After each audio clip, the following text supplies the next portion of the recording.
ලංකාවේ ගණිත පන්තියක වැඩිමේ රිසාස් බිහි කළේ අපේ ඔන්ලයින් ගණිත පන්තිය. ඒතර මාසයකට ගත්තොත් පන්ති වාර 12ක් කරනවා 10 සහ 11 වසරට. නමුත් ඔන්ලයින් අධ්‍යාපන ක්‍රමය තුලේ දරුවා සහ මම සජීවීව ඒ වෙලාවේ සම්බන්ධ වෙන්නේ. ළමයාට ආයේ අමුතුවෙන් මහන්සි වෙන දෙයක් නැහැ විභාගයක් කියලා. මොකද එයා අවුරුද්ද 30ෙම පේපර්ස් කරලා තියෙන්නේ. ඔබතුමාගේ ඒ ඉගැන්වීම් ක්‍රමයේ තියෙන විශේෂත්වය මොන වගේද? අපේ 6 වසර ඉඳලා 11 වසර වෙනකන් ශ්‍රේණි වලට තමයි පන්ති කරන්නේ. ඒ හැම ශ්‍රේණියකටම අපි තියරි ක්ලාස් එකක් වගේම පේපර් ක්ලාස් එකකුත් කරනවා. පේපර් ක්ලාස් එකක් කරන්නේ සාමාන්‍ය 10 11 වසරට ගියාමනේ. නමුත් අපේ 6 වසර ඉඳලා හැම ශ්‍රේණියකටම තියරි ක්ලාස් එකක් වෙනම යනවා. පේපර් ක්ලාස් එකකුත් යනවා. ගෙදරදී ළමයි ගණන් හදන්නේ නැහැ නේ. ඉතින් ඒකට අපි විසඳුමක් දීලා තියෙනවා.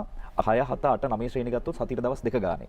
ඒ වගේම 10 සහ 11 ශ්‍රේණි වලට අපි සතියට දවස් 3ක් පන්තිය කරනවා. ඒතර මාසයකට ගත්තොත් පන්ති වාර 12ක් කරනවා 10 සහ 11 වසරට. මේ හැම වෙලාවෙකම ළමයි අපිත් එක්ක සජීවීව ගණන් හදනවා. ඒතර අන්නේ ප්‍රැක්ටිස් එක දරුවට ඉබේම ඇති වෙනවා. පේපර්ස් කරන වැඩින් අර ළමයාට අමතක වෙන්න තියෙන හැකියාව අඩු වෙන එක. ඉතින් අපි අපේ පන්තිය තුලේ රිවිෂන් වැඩිත් කරනවා. මොරටුව විශ්වවිද්‍යාලයේ ඉංජිනේරු පීඨයේ උපාධිධාරියෙක් කිව්ව ගමන් ලොකු විශ්වාසයක් අපිට එනවා. මොකද හිතෙන්නේ යුගන්ත සර් දැන් අලුත් පරම්පරාව ගැන?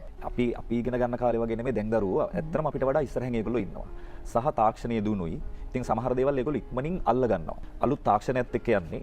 ඒකත් එක්ක ළමයව අපි හරියට ගයිඩ් කළොත් ඇත්තටම අපිට හොඳ තැනකට මේ දරුවෝ ගෙනියන්න පුළුවන්. ප්‍රතිඵල තුලින් දිවයින පුරාම අති දක්ෂයන් බිහි කරපු කෙනෙක් තමයි යුගන්ත දසුන් කියලා කියන්නේ. අර හැම ශ්‍රේණියකටම ගැලපෙන විදිහට විවිධ ප්‍රශ්න පත්‍ර කට නිර්මාණය කිරීමේ අරමුණ මොකද්ද? මම මුලදීත් කිව්වා මේ මැත්ස් කියන සබ්ජෙක්ට් එක තියෙන ප්‍රැක්ටිස් කරන්න. අපේ නිබන්ධන වල මේ පේපර් බුක් වල සහ සෙල්ෆ් ස්ටඩි පැක් වල ගැටලු විශාල ප්‍රමාණයක් ඇතුළත් කරලා තිනවා අලුත් ප්‍රශ්න. ඉතින් ඒක හරහා දරුවට ගෙදරදී මේක ප්‍රැක්ටිස් කරන්න පුළුවන්. පුළුවන් තරම් උත්සාහ කරන්නේ අඩුම මට්ටමේ දරුවට තේරෙන්න මට්ටමට උගන්වන්න. මොකද ගොඩක් ළමයින්ට ගණිත විෂය එපා වෙලා තියෙන්නේ එයාට බේසික්ස් නැතිකමනේ. එතකොට අපි සාමාන්‍යයෙන් ලෙසන් එකක් කරනකොට සාමාන්‍යයෙන් අපි 10 වසර ගත්තොත් අපි තුමු මොකක් හරි ලෙසන් එකක් කරනකොට ඒක පොඩි පන්ති වල ඉඳලම තමයි ඒක සාකච්ඡා කරන්න පටන් ගන්න අපි. එතකොට ඒ ළමයාට අර පොඩි පන්ති වල මගහැරලා තිබ්බ දේවල් ඒක හරහා කවර් කරගන්න පුළුවන්. මේ විෂයේ තියෙන බය කියන එක නැති වෙනවා. එතකොට එයා ඒක ආසාවෙන් කරගෙන යනවා. මේ පන්ති වල ගත්තොත් සාමාන්‍යයෙන් අඩු ලකුණු මට්ටම් වල හිටපු දරුවෝ මේ වෙනකොට ලකුණු 90 100 මට්ටමට ගෙනල්ලා තියෙනවා. වසර 5ක් තිස්සේ ලංකාවේ ගණිත පන්තියක වැඩිමේ රිසාස් බිහි කළේ අපේ ඔන්ලයින් ගණිත පන්තිය. ගිය අවුරුද්දේ ඒ සාමාර්ථය 1400කට වැඩි ප්‍රමාණයක් අපේ පන්තියෙන් බිහි වුණා. යුගන්ත දසුන් සර්ගේ ඉදිරියේදී පැවැත්වෙන නොමිලේම සම්මන්ත්‍රණය අපි ඒ ගැන කතා කරමු. අපේ පන්තියට දරුවෙක් මුලින්ම පන්ති ගාස්තු ගෙවලා සම්බන්ධ වෙන්න අවශ්‍ය නැහැ. දරුවන්ට මේ ලංකාවේ ඕනම කෙනෙක්ට අපිව චෙක් කරලා බලන්න පුළුවන් අපේ ඉගෙනීම් රටාව හොඳයිද දරුවට අපිව ගැලපෙනවද කියන එක. 6 වසර ඉඳලා 11 වසර වෙනකන්. ඉතින් අපේ නොමිලේ සම්මන්ත්‍රණ එක්ක සම්බන්ධ වෙන්න පුළුවන් 0.73යි 660යි 990 අංකයට දරුවගේ නම සහ ශ්‍රේණිය WhatsApp කරන්න පුළුවන්. එතකොට ඔයාට අපේ පන්තිවල විස්තර සහ අපේ නොමිලේ සම්මන්ත්‍රණ තියෙන වෙලාවල් ඔයාව දැනුවත් කරાવી. අවුරුදු 5ක් තිස්සේ මම මේ කරගෙන යන වැඩේ ඇතුලේ දෙමාපියෝ සෑහෙන විදිහට අපිට කතා කරලා ස්තුති කරනවා. එයාලගේ දරුවන්ගේ ප්‍රගතිය දකින්නකොට ඒගොල්ලන්ගේ ප්‍රතිඵල දකින්නකොට ඉතින් මම හිතන්නේ ඇත්තටම ගුරුවරයෙක් විදිහට මට ලබන්න පුළුවන් ලොකුම සතුට ඒක. ඔබතුමා කොච්චර කැපවීම කරත් මාර්ගගත ක්‍රමයේ ඔස්සේ දරුවන්ට කොයිතරම් විෂය කරුණු කියලා දුන්නත් දරුවන්ගේ පැත්තෙනුත් යම්කිසි කැපවීමක් තිබිය යුතුයි නේද? අනිවාර්යයෙන්ම ශ්‍රෝමි. ඒක අනිවාර්යයෙන්ම තිබිය යුතුයි. විශේෂයෙන්ම ඒ වගකීමෙන් 50%ක් මම හිතන්නේ දෙමාපියන්ටත් තියෙනවා.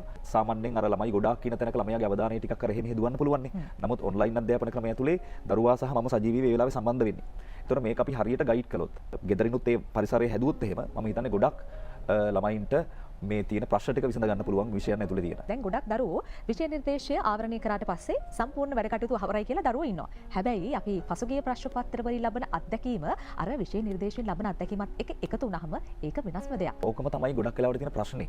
ඒ කියන්නේ දරුවෝ මේ විභාගෙට ගියාම ගොඩක් අම්මලා කියන ලකුණු අඩු වෙනවා කියලා හේතුව තමයි ගොඩක් වෙලාවට පාඩම ඒගොල්ලෝ කරනවා. ඒ වෙලාවේ ගණන් ටිකක් හදනවා. නමුත් විභාගෙට ගියාම ලකුණු අඩුයි. ඒකට ප්‍රධානම හේතුව තමයි ඔන්න කිව්වා වගේ පේපර්ස් නොකරන එක.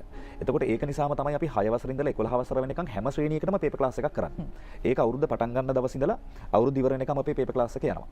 එතකොට දැන් 6 වසර ගත්තත් සතියට දවස් 2 ගානේ මාසෙට දවස් 8ක් අපි උගන්වනවානේ. එතකොට එක දවසක් පාඩම උගන්වනවා වගේම ඊළඟ දවසේ අපි ඒ කරපු දේ නැවත ප්‍රශ්න හරහා මතක් කිරීම කරනවා. ළමයාට ආයේ අමුතුවෙන් මහන්සි වෙන දෙයක් නැහැ විභාගයක් කියලා. මොකද එයා අවුරුද්ද 30ෙම පේපර්ස් කරලා තියෙන්නේ. දැන් පළවෙනි වාරේ ගත්තත් අපි හැම ශ්‍රේණියකටම සම්පූර්ණ ප්‍රශ්න පත්‍ර අවමේ 5ක් සම්පූර්ණ කරලා තියෙන පන්තිය තුල සාකච්ඡා කරලා.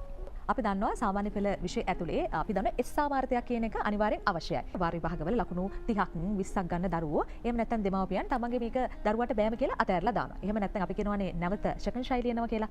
එහෙම සමහරක් වෙලට පසුබටින්නත් පුළුවන්. හැබැයි නැවත උත්සාහ කරොත් එහෙම ඔය අඩු වෙච්ච ලකුණු වැඩි කර ගන්නත්, ෆේල් වෙච්ච විභාගේ නැවත සමත් කර ගන්නත් මොනවා හරි විශේෂ ක්‍රමවේදයක් ගණිතය ඇතුලේ තියෙනවද? ඔව් අනිවාර්යයෙන්ම ශිරෝමි. අපි සාමාන්‍ය පෙළ ලියන දරුවන්ට අපේ විශේෂ වැඩසටහන් ගොඩක් ක්‍රියාත්මක වෙනවා මේ වෙනකොට.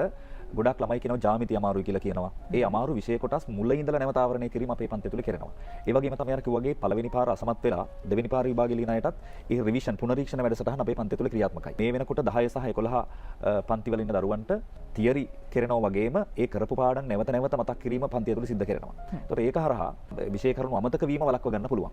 ඔබ කුමන ශ්‍රේණිය ඉගෙන ගත්තත් ඔබේ දරුවා මොන වයස් සීමාව පසු කරමින් හිටියත් ගණිතය කියන සංකල්පය ඔස්සේ ලෝකය ජයග්‍රහණය කරගන්න ඔබට අවශ්‍ය කරන ගණිත විෂය සංකල්ප හරි සරලව නිවැරදිව ඉගෙන ගන්න අපි ආරාධනා කරනවා යුගන්ත දාශුන් ගණිත දේශකයත් එක්ක එකතු වෙන්න කියලා. ඉතින් ඔබට ගැටලු තියෙනවා නම් අවශ්‍ය කරන තොරතුරු ඔබට ලබා ගන්න පුළුවන්. අපි මෙන්න මේ තිරේ දිසන දුරකථන අංක ඔස්සේ යුගන්ත දාශුන්ව සම්බන්ධ කරගන්න පුළුවන්. දරුවන්ට දෙන්න ඕන හොඳම දේ තමයි දැනුම විශ්වාසයෙන් දෙන්න. ඒ ගැන කතා කරන්න අපිත් එක්ක එකතු වෙන්නේ මොරටු විශ්වවිද්‍යාලයේ ඉංජිනේරු පීඨ උපාධිධාරී යුගන්ත දාශුන්. බොහොම ස්තුතියි. බොහොම ස්තුතියි.